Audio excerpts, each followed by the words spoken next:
사업을 해서 돈을 벌어야지 라는 생각만 처음에는 가졌었던 것 같아요. 매우 솔직하게. 처음에 저희가 같이 창업을 했던 친구에게 야, 1년 뒤에 형이랑 같이 하면 내가 벤츠 태워줄게. 첫 번째 사업과 첫 번째 도전이 바로 성공으로 이끌어지기에는 매우 어렵다라는 거를 처음에는 몰랐어요. 모바일 식권대장을 운영하는 벤디스 조정호입니다. 식권대장이라는 서비스는 회사에서 평소 이제 직원들에게 식대를 제공하는 방식이 되게 여러 가지가 있어요. 월급에다가 10만 원을 넣어주기도 하고 종이 식권이나 장부나 또는 카드를 써서 증빙 처리하는 방법 등 되게 다양한 방식들이 있는데요. 식권이나 장부나 카드와 같은 형태로 운영되던 식대 지급 방식이 모든 과정들이 모바일화되어서 편하게 관리될 수 있도록 기업에게는 솔루션을 공급하는 서비스가 식권대장입니다.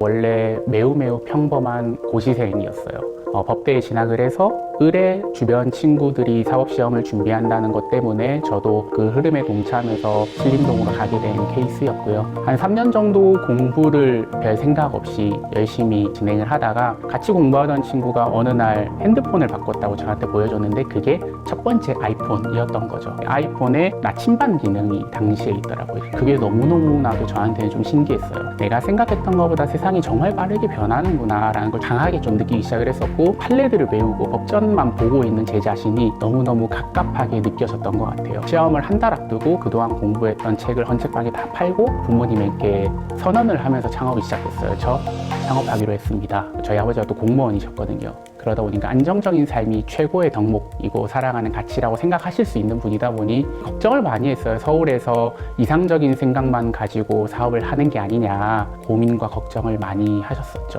학생으로서 내가 경험하면서 불편했던 것들에 대한 생각들을 많이 했었고, 그렇게 처음 시도하게 된 것이 자영업자분들이 하나의 마일리지 시스템을 공유해서 공동 마케팅을 해줄 수 있는 그런 공동 적립 서비스를 기획을 했습니다. 영업을 막상 나가보니 그 누구도 저희가 생각했던 사업 아이템을 좋아하는 자영업자 사장님들이 아무도 없더라고요. 그분들의 절박함은 하루하루에 그냥 당장 발생하는 매출이라는 거를 자영업자분들을 만나면서 뒤늦게 알게 된 거죠. 새로운 무언가를 할 때는 우리의 잠재 고객들과 얼마나 많은 목소리를 들어야 되는지를 그 당시에는 몰랐기 때문에 우리의 상상만으로 진행했던 첫 번째 사업이 안 됐던 것 같고요. 자영업 사장님들께서 저희한테 역으로 의뢰를 한 게 있어요. 뭐냐면 카카오톡 선물 가게에서 다양한 프랜차이즈 카페들이 친구들끼리 서로 주고받을 수 있는 모바일 상품권으로 매출이 막 발생을 하고 있었고, 프랜차이즈들은 고객이 방문하지 않아도 저렇게 매출을 발생시킬 수 있는데 우리들도 너네가 이런 모바일 상품권 시스템을 구축해주면 참 좋겠다. 그러면 그에 따른 사용 수수료를 얼마든지 너네에게 지불할 수 있다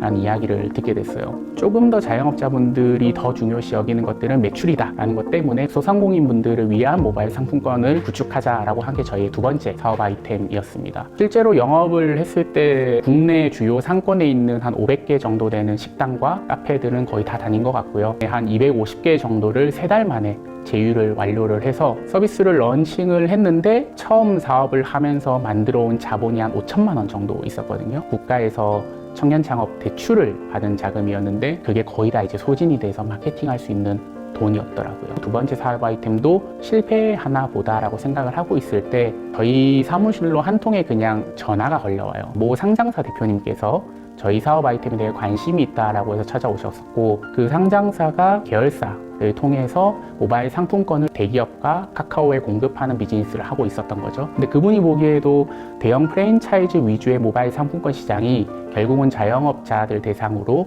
소호 브랜드 형태로 확장이 될 걸 알고 계셨었고, 같이 한번 해보면 어떻겠느냐 라고 저희한테 제안을 주셨던 거예요. 근데 너무너무 좋은 제안인데 실제로 회사 내 자금 상황은 그렇게 넉넉하지 못했고 계속 사업을 이어가기 힘든 상황이었다 보니까 고민 끝에 그 대표님을 찾아가서 솔직하게 이야기를 했어요. 너무 좋은 제안을 받았음에도 불구하고 자금 상황이 이렇게밖에 되지 못합니다. 창업을 그만둬야 될 것 같습니다 라고 했는데, 그렇게 솔직하게 이야기를 하고 찾아갔던 용기를 높게 사주셔서 그 자리에서 1억 원이라는 첫 투자를 저에게 해주시기로 마음을 먹었었던 거죠. 그럼에도 불구하고 1년 동안 리뉴얼하는 과정에서 자금은 거의 소진이 되었었기 때문에 1억이라는 돈을 투자를 받았음에도 불구하고 우리는 사업에 실패를 했던 거죠. 그때 대형 게임사에서 저희한테 외주 개발 의뢰가 하나가 들어오게 됩니다. 자사 직원들에게 종이로 되어 있는 복지 상품권을 나눠주고 있었고요. 몇천 명 정도 되는 직원들에게 이거를 매번 나눠주고 회수하는 게 번거로워서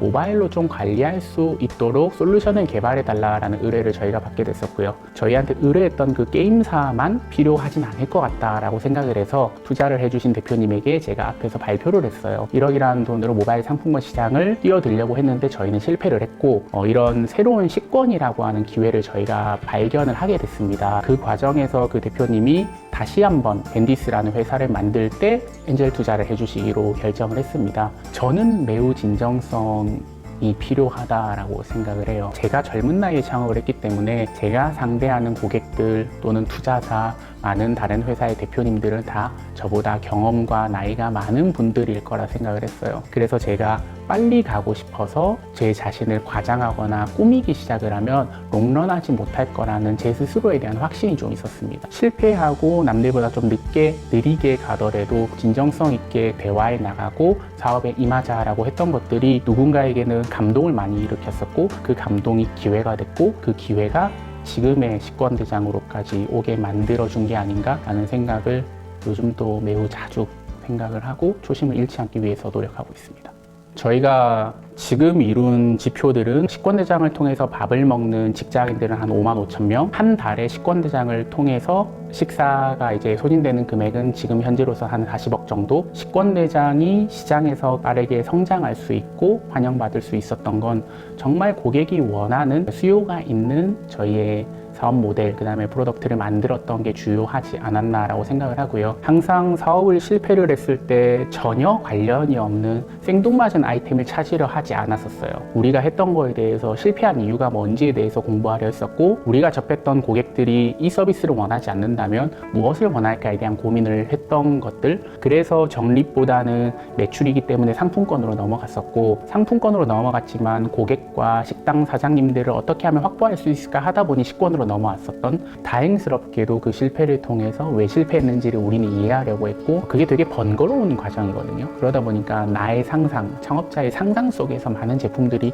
만들어지기도 하는데, 실패하는 과정을 통해서 배워나갈 때 왜 실패했는지를 가장 잘 알 수 있는 거는 우리를 사용해봤던 고객들과 잠재 고객들의 목소리를 들어보는 것, 이게 너무너무 중요하다라는 거를 깨달았었고, 몰랐기 때문에 조금 힘들었던 순간들도 있었고요. 요즘에 저희가 새롭게 정의를 내리고 있는 건 저희는 오피스 푸드테크 스타트업 벤디스입니다 라고 정의하고 있습니다. 직장인들이 직장에 근무를 하는 주중에 9시부터 보통 6시까지 근무를 하는 이 회사 생활 동안 밥만 먹는 게 아니라 수많은 이제 음식과 관련된 소비 패턴과 행동들이 나타나더라고요. 우리가 흔히 커피를 사 먹기도 하고요. 일하다가 소위 당이 떨어지면 간식을 주워 먹기도 하고요. 직장인이라면 사실 잠자는 시간 외에 가장 많이 존재하는 공간이 사실 회사잖아요. 즉 오피스 내에서 발굴될 수 있는 새로운 먹거리, 푸드테크와 관련된 기회들이 정말 무궁무진하다라고 하는 거를 식권대장을 통해서 기회를